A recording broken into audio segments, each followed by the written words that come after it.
Hello everybody and welcome back to my channel. It's week 2 of 30 days of watercolor and beyond. A challenge in which I paint every day for 30 days using my newly curated Dream Watercolor palette. I already made 2 videos in this series. One about how I selected all my favorite colors and why I chose a few new ones for my palette. And another one showing you my experience of the first week of the challenge, in which I used only the watercolor palette and no other materials. I revealed everything I painted in the first week, what I learned, and also discussed watercolor paper, the challenges and differences quite a bit. So go check out those 2 previous videos in this playlist if you're interested in that. Today I'll talk about week 2, in which I was finally allowed a little mixed media, namely pencils. You know, I consider myself more of a mixed media artist, so it was a relief to get at least my beloved pencils back. Specifically, regular colored pencils and water-soluble pencils, which I keep in these 2 separate glass jars. I have lots of different types of pencils, but I'll quickly show you my favorite brands. For regular colored pencils, there's only one brand above all others for me, and that is Caran d'Ache Luminance. These pencils come in the most gorgeous colors. They're soft and highly pigmented and have excellent light fastness. They also come with a price tag, but they're really worth it in my view. When it comes to water-soluble pencils, I have 2 favorites. These Faber-Castell Albrecht Dürer ones, which are great regular water-soluble pencils. The other ones are Derwent Inktense pencils, which have the particularity that they are water-soluble only once. After they've dried, you cannot reactivate them, kind of like ink. I guess that's why they have their name. But they have some really gorgeous hues. So today I'll show you everything I created in the second week of the challenge, and I'll reveal some different ways I like to combine pencil and watercolor. You might think it's obvious, but I actually realized this week that there's a lot of different possibilities. So let's get into it. Let's start with the obvious and also the first paintings I made. These are from the Monday morning Drawing is Free session, where participants sketch each other for 2 to 5 minutes each. So there's very little time and you have to work incredibly fast. So the first way of combining pencil and watercolor is to use pencil for an initial sketch or for the lines and details, and the watercolor to add some color to the sketch or to fill in the bigger areas. So here you can see how I used the pencil to sketch the details of the face and the watercolor to add some color to the face or for the hair. Now in this one I started with the hair because it was kind of framing the face. And then I decided to do some of the features of the face also with the brush, and to only use the pencil for some of the last details, namely the hand that is holding the pear, and also a striped shirt or blouse. I think it can be more interesting sometimes to not do the obvious and to use the brush for some of the line work, and to use the pencil for color areas. Like for instance, in this painting I made for one of the days, I wanted to do this hand holding an apple, and I decided to do what I would usually do with the pencil, the hand, with the brush, and then to only use the pencil to actually add some of the details to this apple. Now you see I still first painted it with watercolor, but then I went over it with some water-soluble and also later some regular pencils once it had dried. Sometimes I also like to use the water-soluble pencils as sort of a real watercolor or a complement to the watercolors, as I did in this frog sketch. So you can see that the frog, I first did it in watercolor, but then when it came to this plant that the frog is sitting on, there were just a lot of really bright colors right next to each other. You see there's this pink, the dark red, and then green and pink and green and red again. And I didn't want all these colors to mix too much. I knew that if I want to do this with watercolor, I either have to work really slowly or really, really carefully and control the amount of the water. Whereas with the water-soluble pencils, it's just a lot easier. You can put down all the pigments in the right places, and then when you later use your brush to wet this surface, the pigments, they don't flow as much. They sort of stay in the place where you put them. And then, as you can see, later I still went in with some pencil once it was dry to add some extra markings on the frog, some details like the eyes, and also a few small lines on the plant. And then on another day, I wanted to draw this beautiful little bouquet of flowers that we had. But again, instead of doing sort of the obvious, I wanted to use watercolor and pencil in different ways to paint the same object within the same painting. I don't know if this is clear. So I wanted to paint some of these yellow flowers in the traditional way, if you will, so just using watercolor, but also some of the flowers as a negative space with the pencil, and actually don't fill it in with any color. So I painted the same object in the same painting with different techniques and different materials. And I actually quite like how this turned out.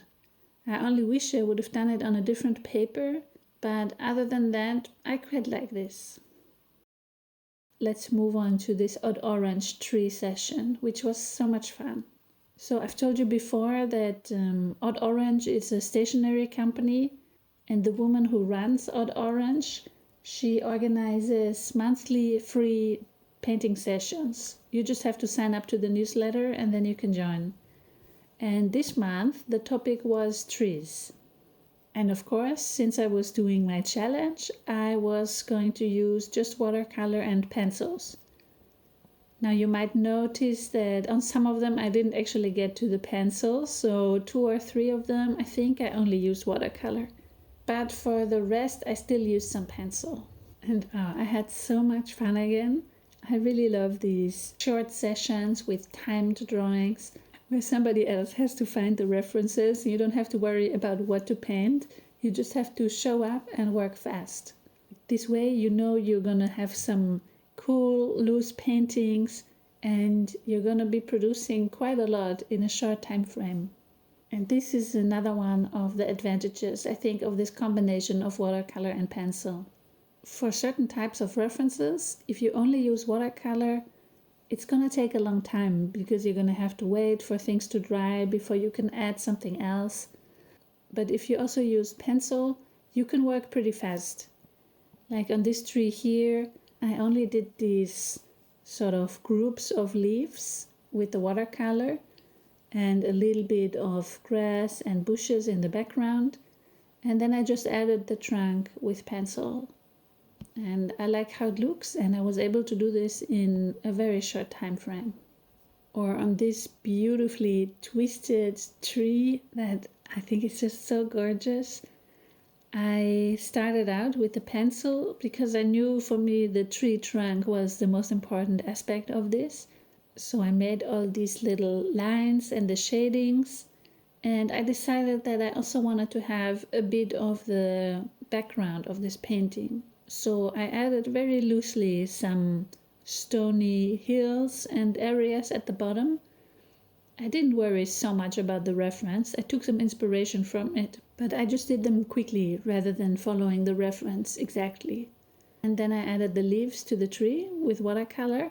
And then I also still used a little bit of the watercolor to give some light and shadows to the floor. I added a bit of that warm yellow to the tree trunk to really emphasize this golden light. And then for this last reference image, we had slightly longer, not sure exactly, probably something between 6 and 10 minutes. And so I wanted to first get in the background, which was kind of this moody, misty landscape with some water. And then once this was done, I added the tree. And I did all of this in watercolor. But then at the end, I still used pencils to carve out some more details, to add some of these grasses. And I will show you, I actually quite like how in some places where I added these grasses, it's almost like the pencil pushed away the watercolor pigments. So it didn't really add, it almost lifted the color. Sometimes you get these nice effects and nice accidents. I see there was actually one more tree coming after that I had forgotten about. Well, basically here I did a bit the same approach. I started out with a pencil sketch, and as again we had a bit more time, I also wanted to get in the background, and I just did some loose rocks, and I got in the coastline, and then I started to paint the tree with the watercolor. And once this was finished, I added the background, so just some blue for the ocean and the sky, the coastline, and then for these rocks in the front, basically just some gray, some Payne's gray that I sort of added more or less randomly. Again, just trying to imitate a bit the vibe of the reference, showing that there are some rocks here, some are in the light and some in the shadow, but not paying too much attention to the specifics. And that's it for the Odd Orange session. One other painting I did was of Nala, my little dog that you've seen before if you follow me in this channel. Now, I wanted this painting to stay loose, so I tried to work fast, and I started out with a really basic sketch just to get the very basic shapes in, and so that I would know where to put which colors or where they would definitely have to stop. And I did this without a reference photo, which I think also helps for working quicker. Obviously the proportions aren't perfect, but I mean, they don't have to be. And I mean, at this point I know her face. I've painted it often enough, and I stare at it and admire it every single day. So I just wanted to go ahead and try it out. And so you see me basically doing most of the work with watercolor. At some point I felt like we could see too many individual lines, and then I used more water to soften it up a bit, because I knew that anyway I was gonna add some pencil at the end once it was dry. So I tried to just get in some of the basic colors in the right areas, and then I left it to dry overnight. And the next day I came back with the pencils, and really if you have good pencils, I mean, you can also put light pencil over darker areas, so you can still correct a lot. So I think you don't have to worry too much about precision if you know you're gonna add pencil later on. And so there it is. I think it's quite cute. She doesn't look exactly like this, but I think it's still kind of adorable and sweet, this little portrait. On another day, I wanted to do a sketch of a person, so I found a reference of this guy, and well, I ended up actually making two different versions. And here again, I used slightly different techniques, or rather slightly different sequence. The first one, I started out with a sketch using a water-soluble pencil. I like to do that because then when you add watercolor later, some of the pencil lines will also dissolve or taint the watercolor that you add, but taint it in a good way, you know, add some interest, add more color to it. And so this first one, I just did the sketch, and then as you can see, I'm adding some watercolor, so not just water but also some color, especially on this jacket. But I wasn't fully happy with it, and so I thought, let me just give it another go. But on the other one I started with the watercolor, and I was curious to see what would be the difference. Obviously when you have watercolor on the paper and it's still wet, you can also add water-soluble pencils on top. Now, depending on the pencil and how much water there is on the paper, it can either lift the watercolor a bit and push it around, or it can also add sort of a really thick extra layer of the pencil that gets dissolved. In the end, I like the second one better, but I think it's mostly because of the face. I just feel like the first one, the shadows are too stark and he looks a bit sick, kind of like a zombie.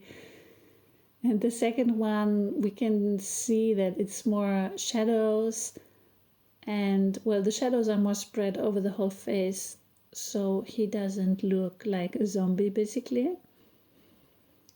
But I do like the jacket on the first one better because there's more contrast and different lighting on different parts of the jacket. But anyway, I think it's always good to do the same reference multiple times, especially if it's not something that takes so long, to try out some different techniques. Okay, and then let's move on to the last two paintings I did this week, which are also my favorite ones. I did these in my Strathmore sketchbook because I just really love the paper of this sketchbook. It's just so amazing. I'm never disappointed with it. So anyway, let's start with the first one. This was of this little vase I have. I already told you there was going to be more vases with dried flowers, so here we go. This small one, well, first I just wanted to do sort of a first layer with watercolor to only show where are the highlights and the shadows in this little vase. So that's what I did first. Well, and then I added the flowers with a very liquid and light watercolor wash. I already knew I was again gonna add pencil later. And once the body of the vase had dried, I added all these blue patterns. And then it was time for the pencils. Now you can see that I added a bit of negative space, sort of the dark shadows in between the flowers, rather than painting the flowers themselves or adding the flowers themselves. It's a technique that I think a lot of times when you have those tiny little flowers, it just looks better than painting every single flower, to just sort of hint at some of the shadows and the shapes in between the negative space. And then I felt like this sketch needed a little bit more edginess or something. And that's why I kind of loosely added some more lines to make it a bit more messy. So I added some lines to the shadows, some lines to the patterns on the vase, and even the outline. I made it a bit more wonky and wobbly because I just think that gives the sketch more character. And then I think it was the last day of the second week, I think the last sketch I did, or the last painting, I wanted to do this corner on the mantelpiece. I've been wanting to make a painting of this for quite a while, and finally I thought, okay, let's just sit down and do it. And so again, I used watercolor for the first layer.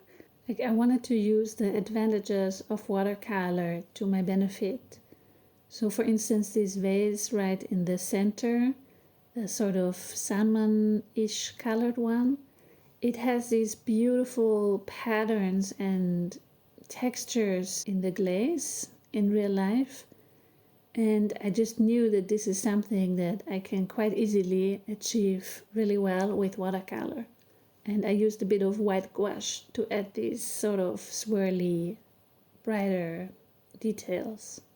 And I also used watercolor for the flowers because, again, that's just something where watercolor really shines.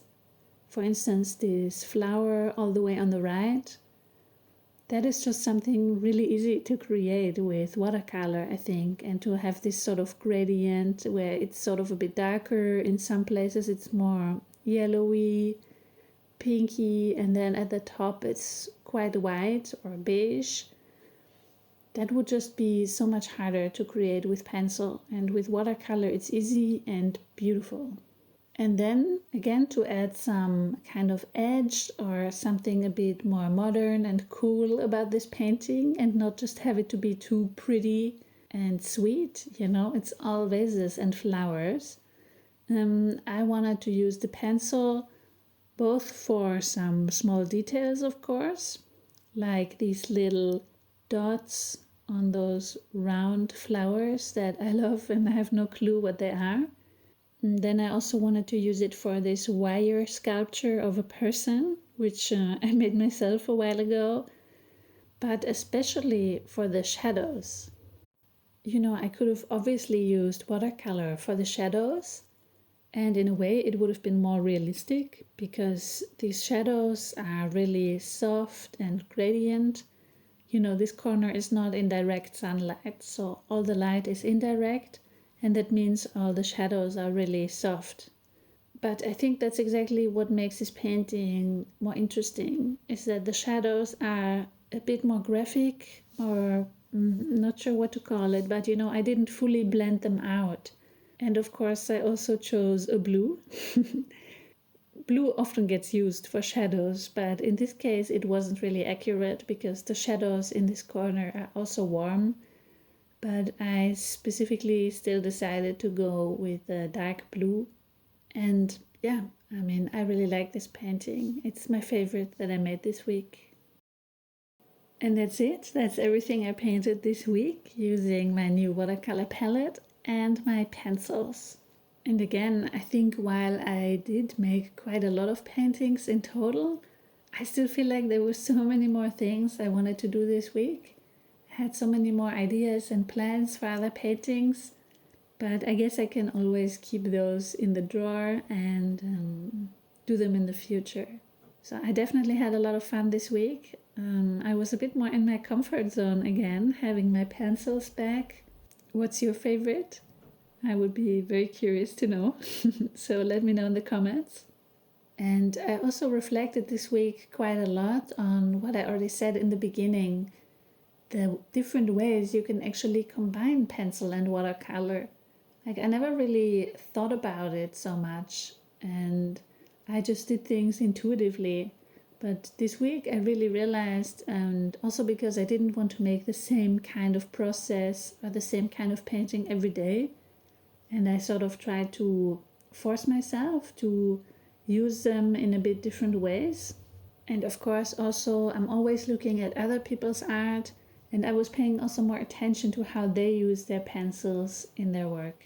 I think I've definitely learned that I shouldn't just use the pencils for the line work, but that pencil is something that first of all can add a lot of interest and layers on top of an area that you already painted with watercolor or something else, but also that it can just make what would otherwise be maybe a bit too sweet of a painting a bit more edgy. You can use more different colors, you can add starker contrast, and you can also paint something first and then add some wonky lines after around it to make it look cooler. I mean, there's just so many possibilities, and I feel like I haven't even done half of them.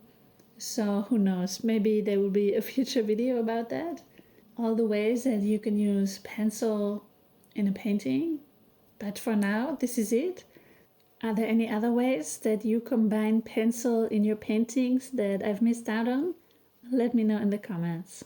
I've already started on week 3 of the challenge, in which I get all the mixed media back. I'm still keeping it kind of traditional mixed media, by which I mean combining watercolors with mediums that usually get combined, and also often using watercolor as the first layer and adding other things on top.